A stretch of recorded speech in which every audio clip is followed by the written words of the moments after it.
Ата-анаға алғыс. Туыстарға алғыс. Достарға алғыс. Балабақшаға алғыс. Баршаға алғыс. Құрметті Жұлдыз балабақшасының тәрбиешілері мен қызметкерлері, біздің балаларымызды өз балаңыздай көріп, сапалы білім мен тәрбие беріп жатқандарыңыз үшін сіздерге шын жүректен алғыс айтамыз.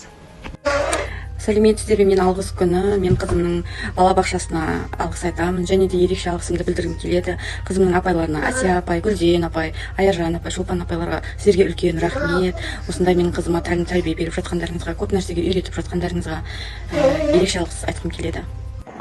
Құрметті Жұлдыз балабақшасының балдырған тобының апайлары, сіздерге көптен көп рахмет. Балаларымызды мейірімділік пен жылулыққа, әр күндерін шаттық мерекеге баулап отырғандарыңызға, тәлім тәрбие беріп отырғандарыңызға көптен көп рахмет. Отбасыларыңызға амандық, дентеріңізге саулық тілеймін. Жұмыстарыңызда табысты болыңыздар. Әр күндеріңіз тек қана жақсылыққа толы болсын. Алғыс айту күніне орай Жұлдыз балабақша ұжымына, әсіресе балдырған тобының тәрбиеші апайларына ерекше алғысымды білдіргім келеді. Істеген еңбектеріңіздің жемісін көріп, отбасыларыңызда бақыт береке бола берсін дегім келеді. Сіздерге мың алғыс. Жұлдыз балабақшасының мектеп алды даярлық балдырған тобының тәрбиешілеріне біздің Гүлден Сериковна мен Асия Нұрхамитовнаға ерекше алғысымды білдіремін. Балаларыңызға деген мейірімдеріңіз, қамқорлықтарыңыз бен сабырлықтарыңыз үшін үлкен рахмет сіздерге. Әр баланың жүрегіне жол тауып, білім мен тәрбиені қатар беріп, олардың жан-жақты дамуына қосып жатқан үлестеріңіз аса зор.